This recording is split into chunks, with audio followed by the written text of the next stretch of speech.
The morning bell rang through the hallways of Riverside High School, and students rushed to their classes like they did every other Tuesday. But for one 16-year-old boy walking slowly through those same hallways, this wasn't just another Tuesday. It was his third week at a new school in a new town, and he still felt like a stranger in every room he entered. His name was David, and 3 weeks ago, his mom had gotten a new job that moved them from the city to this quiet suburban neighborhood. Everything here was different. The streets were wider. The houses had big front yards. And the school, well, the school had maybe 5 other black students in the entire building. David had gone from being just another face in the crowd to being the new kid who everyone noticed, whether he wanted them to or not. He pulled his backpack higher on his shoulder and headed toward his third period class. Music. It was supposed to be an easy class, something fun to break up the day between algebra and history, but so far it had been anything but easy. David pushed open the door to the music room and immediately felt the familiar knot form in his stomach. The room was set up with rows of chairs facing a piano and a small stage area. Posters of famous musicians covered the walls, from classical composers to modern pop stars. Mrs. Peterson, the music teacher, was writing something on the whiteboard about rhythm and tempo. He walked quickly to his usual spot in the back corner, hoping to slip in unnoticed. But he never went unnoticed. Not here. "Hey, look who finally decided to show up," a voice called from the middle of the room. It was Tyler, a senior who seemed to think he owned the school. He was the type of guy who played varsity football, dated the most popular girl in school, and walked around like everyone should be grateful just to breathe the same air as him. David didn't respond. He just sat down and pulled out his notebook, the one he carried everywhere. It was old and worn with a black cover that was peeling at the edges. Inside were pages and pages of words, lyrics, melodies, thoughts he'd written down over the years.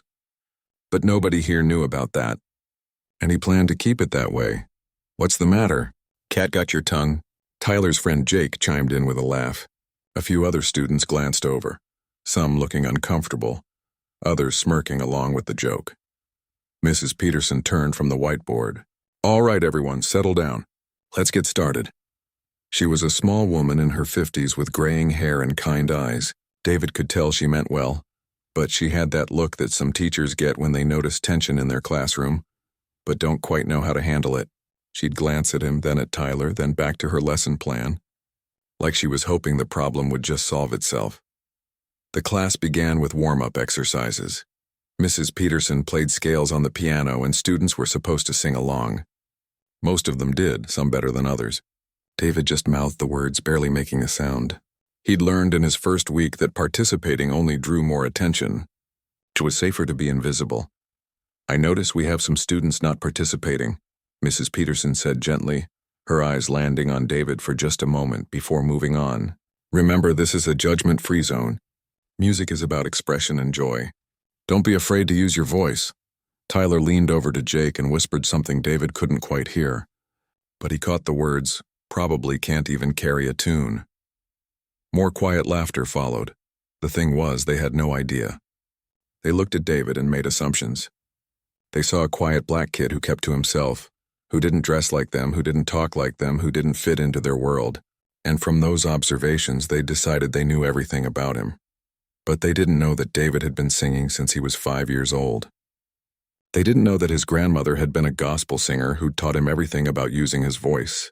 They didn't know that the notebook he carried was filled with original songs he'd written, melodies that came to him in the middle of the night, lyrics about life and struggle and hope.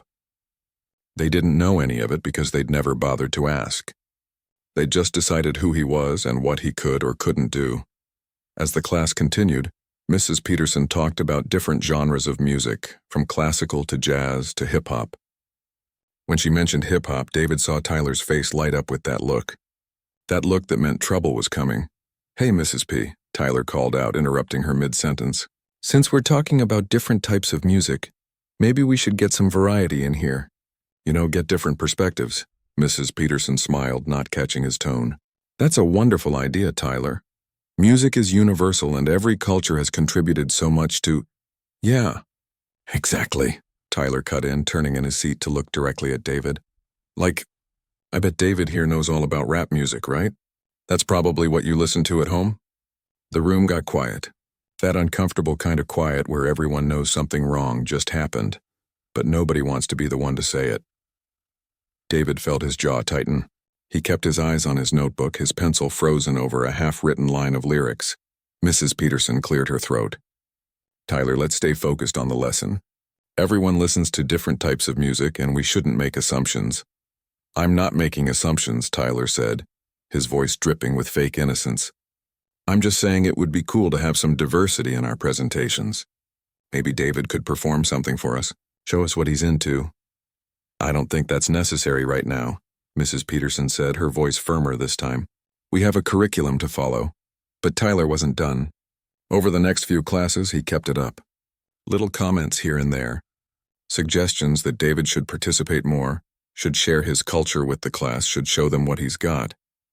Each comment came wrapped in this thin layer of politeness, like he was just being friendly and inclusive. But David heard what was underneath. He'd heard it his whole life. By Friday of that week, David started dreading third period. He'd think about faking sick, about asking his mom if he could transfer to a different class. But he knew that wouldn't solve anything. Tyler and his friends would still be there in the hallways, in the cafeteria, everywhere. On Friday afternoon, as David was packing up his things after music class, Tyler and Jake appeared beside his desk. Two other guys from their group stood behind them, blocking the aisle. Hey, David, Tyler said, that fake friendly smile on his face again. So Mrs. P is doing that open mic thing next week, right? Where students can perform whatever they want. David didn't respond. He zipped up his backpack slowly, his heart starting to pound. I think you should sign up, Tyler continued. Seriously, man. Show everyone what you can do, unless, he paused, glancing at his friends, unless you're too scared. Leave him alone, a girl's voice said from across the room. Her name was Rachel, and she sat near the front. She was looking at Tyler with disgust. You're being a jerk. Tyler held up his hands in mock surrender. I'm just trying to be encouraging. What's wrong with that? David stood up, slinging his backpack over his shoulder. He was taller than Tyler, but that didn't seem to matter. He pushed past them without saying a word and walked out of the classroom. Behind him, he heard Tyler call out, Think about it, man. We'll be waiting to hear you sing. That evening, David sat in his small bedroom in their new apartment. His notebook was open on his lap, but he couldn't focus on the words. His mind kept replaying Tyler's voice, that mocking tone disguised as friendliness. He thought about Monday's class, about the open mic session Mrs. Peterson announced, about the trap that was being set for him. For the first time since they'd moved to Riverside, David felt tears of frustration sting his eyes. He'd tried so hard to just blend in, to not cause problems, to make his mom's life easier. But no matter what he did, he couldn't escape being seen as different, as other, as someone to be mocked. Monday morning came too quickly. David had spent the entire weekend thinking about what Tyler had said, about the open mic session, about whether he should just stay home sick. But his mom had noticed something was wrong Saturday night at dinner. You've barely touched your food, she said, looking at him with that concerned mother look that somehow sees right through everything. Something happened at school? David had shrugged, pushing rice around his plate. It's fine, just adjusting. His mom reached across the table and squeezed his hand. I know this move has been hard on you. Leaving your friends, your old school. But give it time, baby. Things will get better. David wanted to believe her, but as he walked into Riverside High that Monday morning, that familiar weight settled back onto his chest.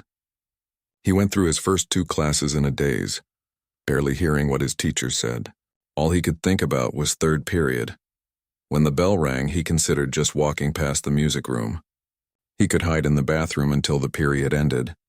But Mrs. Peterson took attendance seriously, and getting in trouble seemed worse than whatever Tyler had planned. He walked into the music room and immediately felt the energy. It was different today. Students were chattering excitedly about the open mic session. Mrs. Peterson had moved some chairs around to create more of a performance space at the front of the room. A microphone stood on a stand near the piano. David headed straight for his back corner seat, but Tyler's voice stopped him. There he is. David, my man, did you think about what I said? Tyler was standing near the front with his usual group, looking way too pleased with himself.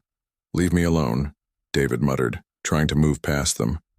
Jake stepped into his path. Come on, don't be like that. We're just trying to include you. This is supposed to be a safe space, right, Mrs. P? where everyone shares their talents. Mrs. Peterson looked up from her desk, finally picking up on the tension she'd been ignoring for weeks. Boys, take your seats, please. We have a lot to cover today. We will, Tyler said, still blocking David's path. We're just having a conversation about the open mic session. See, David here is really talented, I can tell, but he's been holding out on us. Never participates, never sings along. It's kind of disrespectful, don't you think? A few students shifted uncomfortably in their seats. Rachel, the girl who defended David last week, spoke up again. Tyler, seriously, back off. I'm not doing anything wrong, Tyler said, his voice taking on that innocent tone again. I just think everyone should participate equally. That's what diversity and inclusion is all about, right? Everyone gets a chance to be heard. The way he said diversity and inclusion made David's hands curl into fists. Tyler was using those words like weapons, twisting them into something ugly. Mrs. Peterson stood up from her desk. Tyler, that's enough. Everyone take your seats now. Tyler held up his hands and backed away, but he was smiling. He'd made his point. As David finally made it to his seat, he could feel eyes on him from all over the room. Some looked sympathetic. Others looked curious. A few looked away quickly, like they were embarrassed to be witnessing this. The class started, but David couldn't focus on anything Mrs. Peterson said. His heart was pounding too hard and his mind was racing. He knew what Tyler was doing. This whole everyone should participate act was just a setup. Tyler wanted to humiliate him in front of the whole class. He probably expected David to get up there and freeze or sing off key, or do something that would confirm whatever stereotypes were bouncing around in his head. About halfway through the class, Mrs. Peterson started talking about the open mic session in more detail. So, as I mentioned last week, this Friday we'll have our monthly open mic. It's completely voluntary. Anyone who wants to share a song, a poem, or even just talk about a piece of music that's meaningful to them is welcome to sign up. She held up a clipboard. I'll pass this around. Just write your name if you're interested in performing. The clipboard started making its way around the room. David watched it move from desk to desk, getting closer to his corner with each pass. His stomach twisted tighter. When it finally reached him, he stared at the names already written there. About 6 students had signed up. His hand hovered over the paper, his pencil gripped tight. Every instinct told him to just pass it along without writing anything. Stay invisible. Stay safe. But then he heard Tyler's voice from across the room. Make sure David gets a chance to sign up. Don't want to leave anyone out, that voice. That mocking, condescending voice wrapped in fake concern. Something inside David snapped. He was so tired. Tired of being quiet. Tired of making himself smaller. Tired of letting people like Tyler decide who he was without ever actually knowing him. Before he could second-guess himself, David wrote his name on the clipboard. His hand was shaking slightly, but the letters were clear and bold. The room got quiet. Someone gasped. Rachel turned around in her seat, her eyes wide with what looked like worry and surprise mixed together. Mrs. Peterson took the clipboard when it completed its journey around the room. She scanned the names and her eyebrows rose when she reached David's. She looked at him and for a moment David saw real concern in her eyes. David, you're sure you want to participate? There's no pressure. Before David could answer, Tyler cut in. Of course he's sure.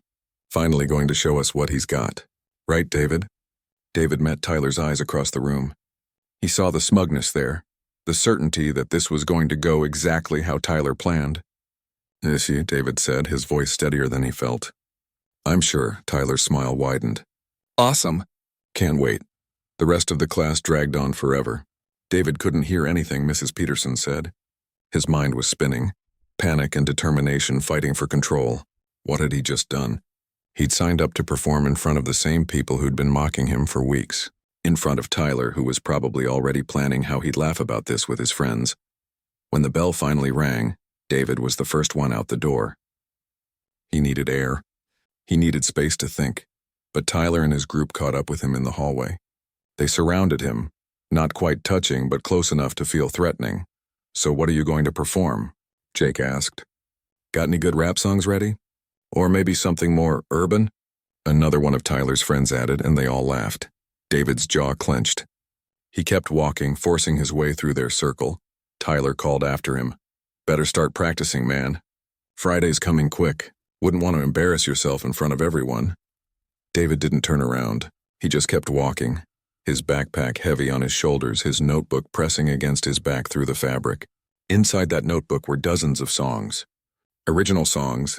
Songs he'd written about loss and hope and struggle. Songs his grandmother had helped him develop, teaching him about melody and emotion and the power of a voice used with purpose. But these guys had no idea. They looked at him and saw what they wanted to see. They'd made up their minds about who he was based on nothing but the color of his skin. That afternoon, David sat through his remaining classes in a fog. By the time he got home, his mom was already there, still in her work clothes, starting dinner. "How was school?" she asked. The same question she asked every day. Usually, David would say fine and head to his room. But today, he stopped in the doorway of the kitchen. "Mom, can I ask you something?" She turned from the stove, immediately picking up on his serious tone. "Of course, baby. What's wrong?" David set his backpack down and pulled out his worn notebook. "There's this open mic thing at school on Friday. I signed up to perform." His mom's face lit up. "David, that's wonderful. You haven't performed in front of anyone since we moved. I've been worried that you gave up on your music." "I didn't give up," David said quietly. The kids at this school, they're different. There's this guy, Tyler, and his friends. They've been pushing me to perform, but not because they actually want to hear me sing. They think it's funny. They think I'm gonna mess up." His mom's expression shifted from joy to anger. "Those boys are bullying you?" "Not exactly. I mean, yeah, kind of. But it's subtle. They make comments, about what kind of music I probably listen to, about how I should share my culture with the class. It's all disguised as being inclusive, but it's really just—" He trailed off, not sure how to explain the feeling. His mom nodded slowly. She understood. She'd lived it too, in different ways. "So what are you going to do?" David looked down at his notebook, at the songs written in his own handwriting, lyrics that came from his heart and his experience. "I'm going to perform, but I'm not going to give them what they expect. I'm going to show them who I really am." His mom walked over and pulled him into a hug. "Then you better start practicing." "And David?" She pulled back to look him in the eyes. "Don't you dare make yourself smaller for anyone. You have a gift. Use it." That night, David sat on his bed with his notebook open, flipping through pages of songs. He needed to choose the right one. Something powerful. Something honest. Something that would make them really hear him for the first time. He found it on page 17. A song he'd written 6 months ago, right after his grandmother passed away. It was called Invisible Shadows, and it was about being seen but not really seen, about being judged before anyone knows your story. David read through the lyrics. Friday arrived like a storm David had been watching build on the horizon all week. He got dressed slowly that morning, his hands shaking as he buttoned his shirt. His mom made him breakfast, but he could barely eat. The toast sat heavy in his stomach like a rock. "You're going to be amazing," his mom said, kissing his forehead before he left. "Remember what Grandma always said. Sing from your soul, not from your fear." David nodded, but he wasn't sure he could tell the difference between the two anymore. The first 2 periods of school passed in a blur. David couldn't concentrate on anything. His algebra teacher called on him twice, and he hadn't heard either question. Kids were starting to whisper about the open mic session. Word had gotten around that David was performing, and apparently that was interesting news. The quiet kid who never said anything was actually going to get up in front of everyone. By the time 3rd period came around, David felt like he might actually be sick. His hands were cold and sweaty at the same time. His heart was hammering so hard he could feel it in his throat. He stood outside the music room door for a full minute before he could make himself walk in. The room had been completely rearranged. All the chairs faced the front where a small performance area had been set up. The microphone stood waiting, looking somehow both harmless and terrifying. Students were already filing in, chattering excitedly. This was the fun class, the break from regular schoolwork. For them, this was entertainment. For David, it felt like walking into a courtroom where the verdict had already been decided. Tyler was already there, sitting front and center with his friends. When he saw David walk in, his face lit up with that same smug smile he'd been wearing all week. "There's our star," he announced to the room. Several heads turned. Some kids smiled. Others looked curious. A few looked uncomfortable, like they knew something bad was about to happen but didn't know how to stop it. David went straight to his usual back corner and sat down. clutching his notebook against his chest. Inside were the lyrics to Invisible Shadows, the song he'd stayed up late perfecting. He'd practiced it so many times in his room that he could sing it in his sleep. But sitting here, feeling all these eyes on him, every word he'd memorized seemed to vanish from his mind. Mrs. Peterson walked to the front of the room and clapped her hands together. "All right, everyone, settle down. Welcome to our November open mic session. We have several talented students performing today, and I expect everyone to be respectful and supportive. This takes courage, and I'm proud of everyone who signed up." She glanced at David when she said that last part, and he saw concern mixed with encouragement in her eyes. Part of him wondered if she knew what had been happening, if she'd figured out that Tyler had been pushing him toward this moment for weeks. The first performer was a girl named Ashley who played a pop song on the guitar. She was pretty good, and everyone clapped politely when she finished. Then came a boy who did a dramatic reading of a poem about nature. More polite applause. With each performance, David felt the moment getting closer. His name was fourth on the list. 4th out of 7. His hands were shaking so badly now that he had to sit on them to keep anyone from noticing. Tyler kept turning around to look at him, that anticipatory grin on his face like he was watching a movie and couldn't wait for the good part. The third performer finished, and Mrs. Peterson checked her clipboard. David watched her mouth form his name before she even said it out loud. Next up, we have David performing an original song. The room shifted. Original song? That got people's attention. Even Mrs. Peterson looked surprised, like she'd assumed he'd sing something familiar. David stood up and his legs felt like water. The walk from the back of the room to the front felt like a mile. Every step felt wrong, too slow and too fast at the same time. He could feel everyone watching him, could hear the whispers starting.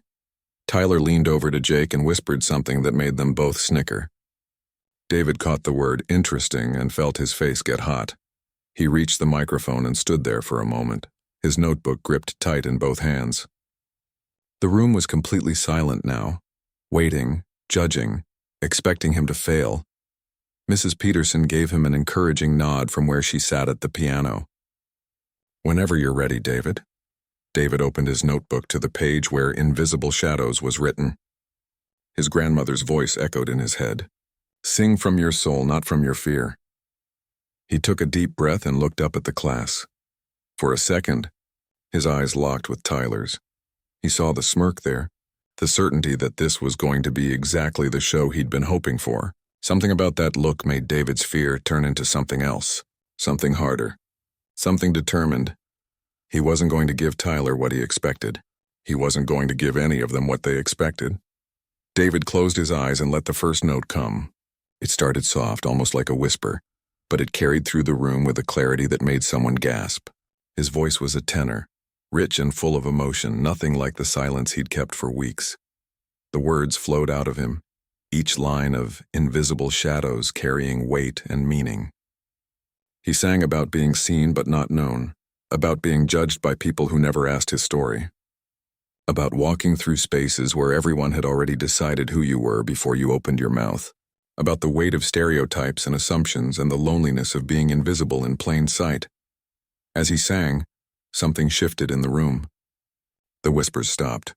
Phones that had been out disappeared into pockets. Tyler's smug smile started to fade, replaced by something that looked almost like shock. David opened his eyes and saw Rachel in the third row. She had her hand over her mouth and there were tears sliding down her cheeks. That gave him strength. He wasn't singing for Tyler anymore. He wasn't even singing to prove anything. He was singing because these words needed to be heard. Because his grandmother had taught him that truth delivered through music could reach places that regular words couldn't touch. The song built to its bridge, where the melody climbed higher and the lyrics became more powerful. David sang about finding strength in your own identity, about refusing to be made small by other people's limited vision, about standing tall even when the world wanted you to disappear. His voice soared on the high notes, filling every corner of the music room with a power that seemed impossible to have been hiding inside the quiet kid from the back row. Students who had barely looked at him all semester were now sitting forward in their seats, completely captivated. Mrs. Peterson had stopped breathing. She sat frozen at the piano, one hand pressed against her heart, her eyes wide with something that looked like awe. The song moved into its final verse. and David's voice dropped back down to something softer but no less powerful. He sang about hope, about believing that someday people would see past their assumptions, about the possibility of being truly seen, truly heard, truly known. When he hit the last note and let it fade into silence, nobody moved. The room was so quiet David could hear his own heartbeat. For a terrifying moment he thought maybe he'd messed up somehow, maybe they'd all hated it. Then Rachel started clapping. It was just her at first, but the sound broke the spell. Suddenly the entire room erupted. Students jumped to their feet. The applause wasn't polite or obligatory like it had been for the other performers. It was thunderous, genuine, almost overwhelming. David stood there, still holding his notebook, not quite able to process what was happening. Kids were cheering. Some were wiping their eyes. Mrs. Peterson was standing now too, clapping with tears streaming down her face. "That was incredible," someone shouted from the middle of the room. "Oh my God, your voice," another student said. David's eyes found Tyler in the front row. He was still sitting, but he wasn't smiling anymore. His face had gone red, and he looked like someone had just pulled the ground out from under him. His friends weren't laughing either. They looked uncomfortable, ashamed even, like they'd just realized they'd been part of something ugly. Mrs. Peterson walked toward David, and when she reached him, she took both his hands in hers. "David," she said, her voice thick with emotion, "in 20 years of teaching music, that is one of the most beautiful, powerful performances I have ever witnessed. That wasn't just singing, that was art, that was truth." More students crowded around, all talking at once. "Where did you learn to sing like that? Did you really write that yourself? That was amazing. You made me cry?" The questions and compliments blurred together. Rachel pushed through the small crowd and hugged him, not even caring that they barely knew each other. "Thank you," she whispered. "Thank you for that." David couldn't speak. His throat felt tight and his eyes were burning. He'd expected humiliation. He'd prepared himself for mockery and laughter. But this was something he never saw coming. The bell rang, but nobody moved. Students were still gathered around David, still praising his performance, asking him questions. Mrs. Peterson had to literally usher people toward the door. "All right, everyone has to get to their next class. David, could you stay behind for just a moment?" As students filed out, several of them patted David on the shoulder or told him again how amazing he was. Tyler left without looking at anyone, his friends trailing behind him in silence. When the room finally cleared, Mrs. Peterson turned to David with serious ease. The rest of Friday passed in a haze that felt almost dreamlike. David walked through the hallways and suddenly people knew his name. Students he'd never spoken to stopped him to say they'd heard about his performance. A girl from his history class told him her friend had recorded part of it on her phone, and it was already being shared around school. "You're like actually famous now," she said with a genuine smile. Famous. The word felt strange. David had spent weeks trying to be invisible, and now everyone wanted to see him. By lunchtime, he couldn't walk 10 feet without someone stopping him. Most of the attention was positive, but it was still overwhelming. He'd gone from being the quiet new kid to being that guy who can really sing in the span of one class period. Rachel found him in the cafeteria, sitting alone at a table in the corner. Old habits were hard to break. She sat down across from him without asking, setting her lunch tray down with a decisive thunk. "So," she said, "you've been hiding that voice this whole time and just let Tyler harass you week after week?" David shrugged, poking at his food. "I wasn't trying to hide it, I just didn't see the point in making waves." "Well, you made waves today," Rachel said. "The whole school is talking about it. In a good way, I mean. People are saying Mrs. Peterson cried." "She did," David confirmed quietly. Rachel leaned forward. "Look, I know we don't really know each other, but I need to say something. I'm sorry I didn't speak up more when Tyler was messing with you. I said something a couple times, but I should have done more. Should have told a teacher or something." David looked up at her, surprised. "It's not your responsibility to fight my battles." "Maybe not," Rachel said. "But it is my responsibility to not just sit there and watch someone get bullied. Even if it's subtle. Even if Tyler pretended he was just being friendly. I knew what he was doing and I didn't do enough to stop it." Before David could respond, a shadow fell across their table.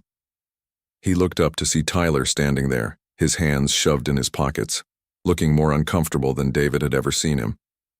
Rachel's expression hardened immediately. "What do you want, Tyler?" Tyler ignored her, keeping his eyes on David.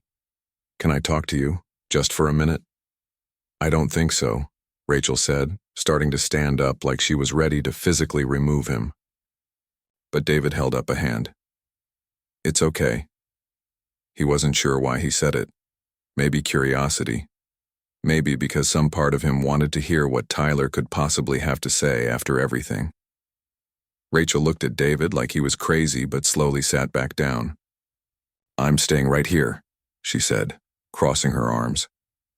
Tyler pulled out a chair and sat down, looking like each movement took effort. For a long moment, he didn't say anything. He just stared at the table, his jaw working like he was chewing on words he couldn't quite spit out. Finally, he spoke. "That song you sang, it was about how people treated you, right? Here, in class." It wasn't really a question, but David nodded anyway. Tyler's face went even redder. "Yeah, I figured." He took a deep breath. "Look, man, I was a jerk, like a real jerk, and I'm sorry." The words hung in the air between them. Rachel looked shocked. David just waited, watching Tyler's face. "I thought I was being funny," Tyler continued, his voice rough. "Or like, I don't know, I thought I was just messing around. But hearing that song, hearing you sing about being invisible and judged and all that." He trailed off, shaking his head. "I made you feel like that. Me and my friends. We did that to you." "Yeah," David said simply. "You did." Tyler flinched like the words had physically hit him. "I don't have a good excuse. I could say I was just trying to be funny, or that I didn't mean it that way, but that doesn't really matter, does it? Impact matters more than intent. My sister told me that once. I didn't really get what she meant until today." He finally looked up and met David's eyes. "I'm really sorry, and I know sorry doesn't fix it, doesn't undo the last few weeks. But I needed you to know that I heard you today, really heard you, and I'm going to do better." David studied Tyler's face, looking for signs of insincerity or mockery. But all he saw was genuine shame and regret. It didn't erase what had happened, didn't make the past weeks hurt any less. But it was something. "Thank you for saying that," David said quietly. "And yeah, impact does matter more than intent. You made me feel like I didn't belong here, like I was just some stereotype you could make fun of." Tyler nodded, looking miserable. "I know, and for what it's worth, you're crazy talented. Like, legitimately one of the most talented people I've ever heard, and I almost made you too scared to share that with anyone. That's..." He struggled for words. "That's really messed up." Rachel, who had been watching this exchange with narrowed eyes, finally spoke. "So what now? You going to tell your friends to back off too?" "Already did," Tyler said. "Talked to them after class. Told them we were wrong. Jake feels pretty bad about it too." He stood up, pushing his chair back. "Anyway, I just wanted to say that. I'll leave you alone now." As Tyler walked away, Rachel turned to David with wide eyes. Did that just happen? Did Tyler Mitchell just give an actual genuine apology? David let out a long breath he didn't know he'd been holding. "I think he did." "Are you okay?" Rachel asked, her voice softer now. David thought about it. Was he okay? He'd been bullied, forced into a situation designed to humiliate him, and had somehow turned it into something powerful. Tyler had apologized, but the hurt was still there. The memory of those weeks of subtle mockery didn't just disappear because someone said, "Sorry." "I will be," David said finally. "It's going to take time. But yeah, I think I will be." The rest of the day was easier. Word had spread about David's performance, and several teachers stopped him in the hallway to tell him they'd heard about it. His English teacher asked if he'd be interested in sharing some of his lyrics in their poetry unit. The school's music club president asked if he wanted to join their group. By the time David got home that afternoon, he was exhausted, but in a different way than he'd been for weeks. This wasn't the tired that came from constantly being on guard. This was the tired that came from actually living, from being seen and heard and recognized as a real person. His mom was waiting in the kitchen, and the second he walked through the door, she pulled him into a tight hug. "Mrs. Peterson called me," she said into his hair. "She told me what happened, told me you were absolutely incredible." David hugged her back, and suddenly all the emotion he'd been holding in all day came flooding out. He started crying, big gasping sobs that shook his whole body. His mom just held him tighter. "Let it out, baby," she whispered. "Let it all out." When David finally pulled back, wiping his eyes, his mom cupped his face in her hands. "Your grandmother would be so proud of you, not just for singing beautifully, but for having the courage to be yourself when people tried to make you into something smaller." "Grandma always made it look easy," David said, his voice thick. Standing up, using her voice. "I was so scared, Mom. I almost didn't do it." "But you did," his mom said firmly. "That's what matters. You did it scared. That's what real courage is." Over the weekend, David's phone buzzed constantly with messages from classmates. Some wanted to tell him again how amazing he was. Others asked about his music, where he learned to sing, whether he had any recordings they could listen to. A few people apologized for not speaking up when Tyler was bothering him. On Sunday evening, Mrs. Peterson sent him an email with information about the state music competition she'd mentioned. The registration deadline was in 2 weeks. There were different categories, but she thought he should enter the original composition category with Invisible Shadows. David read through the requirements and felt that familiar flutter of nerves in his stomach. But this time, the fear wasn't paralyzing. It was the kind of fear that came with possibility, with taking a chance on something that mattered. He opened his notebook and looked at all the other songs he'd written over the years. Songs about his grandmother, about moving and change, about hope and loss and everything in between. For so long, these had been just for him. Private thoughts turned into private melodies. But maybe they didn't have to be private anymore. Monday morning, David walked into Riverside High with his head held higher than it had been in weeks. He still got butterflies when he entered the music room for third period. But it was different now. The room that had felt like enemy territory now felt like a place where something important had happened. A place where he'd found his voice in more ways than one. Mrs. Peterson greeted him with a warm smile. "David, I'm so glad you're here. I wanted to ask if you'd be willing to help me with something." She explained that she was starting a songwriting workshop after school, a place where students could work on original music and share their creative process. She wanted David to help lead it, to share what he knew about writing from personal experience. "Me?" David asked, surprised. "I'm not a teacher." "No," Mrs. Peterson agreed, "but you're an artist. And sometimes the best teachers are the ones who are still learning themselves. Plus, I think other students could really benefit from seeing how you approach songwriting, how you turn real emotions and experiences into art." David thought about it. A month ago, he would have said no immediately, would have found some excuse to stay invisible. But that version of himself felt like a lifetime ago. "Okay," he said, "I'll do I." 2 weeks passed, and David found himself standing in front of a group of 15 students in Mrs. Peterson's classroom after school. The songwriting workshop had attracted more interest than anyone expected. Kids from all grades sat in a circle, notebooks in their laps, looking at him with expectant faces. David's hands were sweaty, but this time it was a different kind of nervous. This wasn't fear of being mocked or judged. This was the anxiety that came with wanting to do something well, with wanting to help people the way music had helped him. "So," he started, his voice a little shaky, "I'm not going to pretend I'm some expert or anything. I've just been writing songs since I was a kid, and I wanted to share what I've learned. The most important thing my grandmother taught me was that the best songs come from truth, from real experiences and real emotions." A freshman girl in the front raised her hand. "How do you know what to write about?" David smiled. "You write about what matters to you. What keeps you up at night? What makes you angry or sad or hopeful?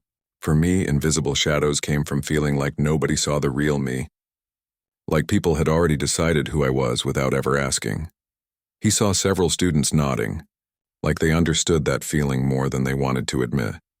Over the next hour, David walked them through his process. How he started with emotions and then found words to match them. How melody could change the entire meaning of lyrics. How revision was just as important as the first draft. The students listened intently, asking questions, sharing their own struggles with creative expression. Rachel was there too, sitting in the circle with a notebook covered in doodles. When it was time to share, she read a poem she'd written about feeling like she should speak up more when she saw injustice, but often staying silent because it was easier. "That's real," David said when she finished. "That's the kind of honesty that makes good art." As the workshop ended and students filed out, several of them thanked David personally. A sophomore boy told him he'd never thought about songwriting before but now wanted to try. The freshman girl who'd asked the first question said she'd already started working on something. Mrs. Peterson waited until everyone had left before speaking. "You're a natural at this, David. The way you connected with them made them feel safe to be vulnerable. That's a gift too."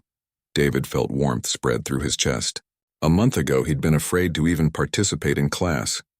Now he was teaching one. The following week, David submitted his registration for the state music competition. His mom helped him record a demo of Invisible Shadows to send with his application. Listening back to the recording, hearing his own voice tell his own story, David felt something shift inside him. This wasn't just about proving Tyler wrong anymore. This wasn't even about showing people he had talent. This was about using his voice for something bigger than himself. At school, things continued to change in small but meaningful ways. Tyler kept his distance mostly, but when they did interact, he was respectful. No more fake friendliness hiding cruel intent. Just normal, polite interaction between classmates who had history, but were trying to move forward. One day in the cafeteria, Tyler approached David's table where he now sat with Rachel and a few other students from the songwriting workshop. David tensed slightly, old instincts kicking in. "Hey," Tyler said, and then hesitated. "I just wanted to let you know I talked to my dad about what happened. About how I treated you. He's on the school board, and he's pushing for them to do better training for students and teachers about microaggressions and subtle forms of racism." David blinked, surprised. "Really?" Tyler nodded, looking uncomfortable but determined. "Yeah, my sister's in college and she's studying this stuff. She helped me understand that what I did wasn't just being mean. It was part of a bigger pattern of how people of color get treated in spaces like this. I can't undo what I did, but maybe I can help make sure it's less likely to happen to someone else." After Tyler left, Rachel let out a low whistle. "Character development," she said. "Didn't see that coming." David shook his head slowly. "Me neither. Does it change how you feel?" asked Brian, one of the kids from the songwriting workshop. "About what happened?" David thought about it. "Not really. I mean, it's good that he's trying to do something positive, but it doesn't erase those weeks of feeling unwelcome in my own classroom." The apology helped. "This helps too." "But the hurt is still there, you know." "That's fair," Rachel said. "Forgiveness doesn't mean forgetting." The months that followed brought more changes. The songwriting workshop became one of the most popular after-school activities. Students who'd never considered themselves artistic started showing up, discovering they had things to say and music was a way to say them. David found himself becoming a mentor to kids who felt invisible in their own ways, for their own reasons. A girl who stuttered when she spoke found that she could sing without any speech impediment at all. A boy dealing with his parents' divorce wrote heartbreaking ballads about fractured families. A non-binary student created powerful spoken word pieces about identity and acceptance. David helped them all find their voices, the way his grandmother had helped him find his.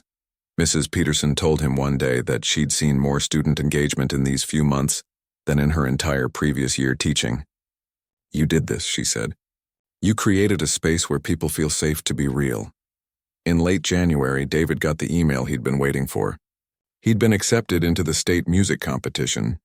His division had over 100 entries, but he'd made it into the top 20, who would perform live at the state finals in March. His mom cried when he told her. "Happy tears this time. Your grandmother is watching," she said, pulling him close. "She's so proud of you, baby." "I know she is." The night before the competition, David couldn't sleep. He lay in bed, going over the lyrics to Invisible Shadows for the 1,000th time. But now, Months after that day in Mrs. Peterson's class, the song meant something different. It wasn't just about pain and struggle anymore. It was about transformation, about what happened when you refused to stay invisible, when you claimed your space and your voice even when people tried to take it from you. The competition itself was held in a huge auditorium at the State University. Performers from all over gathered backstage, all of them nervous and excited. David watched singers who'd been training their whole lives, who had professional coaches and expensive equipment. For a moment, that old fear crept back in. What was he doing here? He was just a kid from Riverside High who'd only performed in public once. But then he remembered his grandmother's words, the ones his mom had repeated to him over and over. Sing from your soul, not from your fear. When his name was called, David walked onto that stage with his worn notebook in hand. The lights were blinding. The auditorium held hundreds of people, but David closed his eyes and started to sing. Invisible shadows poured out of him, every word carrying the weight of his experience. The judges sat motionless in the front row. The audience was completely silent. David sang about being unseen, about stereotypes and assumptions, about finding strength in your own identity despite a world that wanted to put you in a box. When he finished, the applause was deafening. He didn't win first place, but he took home third, which came with a scholarship to a summer music intensive program. More importantly, 3 different colleges approached him afterward, interested in his songwriting and vocal abilities. One even talked about a potential music scholarship if he maintained his grades and continued developing his craft. On the drive home, David's mom kept glancing at him with tears in her eyes. "You know what the best part of all this is?" she asked. "What?" "Watching you become yourself again. These past few months, you've been more like the boy you were before we moved. Happy, confident, free." She reached over and squeezed his hand. "I'm so glad you didn't let them take that from you permanently." David looked out the window at the passing landscape. She was right. He had changed, but in the opposite direction of what Tyler had intended. Instead of making himself smaller to fit in, he'd grown larger. He'd found his voice and learned to use it, not just in singing, but in life. When he returned to school the following Monday, news of his competition placement had already spread. Mrs. Peterson had him perform Invisible Shadows again at a school assembly. This time, singing in front of the entire student body didn't scare him. This time, he knew exactly who he was and what his voice could do. After the assembly, dozens of students approached him. Some wanted to join the songwriting workshop. Others just wanted to share their own stories of feeling invisible or judged. One freshman boy, one of only 3 black students in the 9th grade class, pulled David aside. "Thank you," the boy said quietly, "for showing me it's okay to be different here, that I don't have to hide who I am to survive." David felt his throat tighten with emotion. This was why it mattered, not the competition placement or the recognition. This helping one person feel less alone. That was the real power of finding your voice and using it. As the school year continued, David kept writing new songs. Some were about his experiences at Riverside. Others explored different themes entirely. But each one was honest, pulling from real emotion and real life. His notebook grew fuller, the pages covered in lyrics and notes and melody lines. Tile,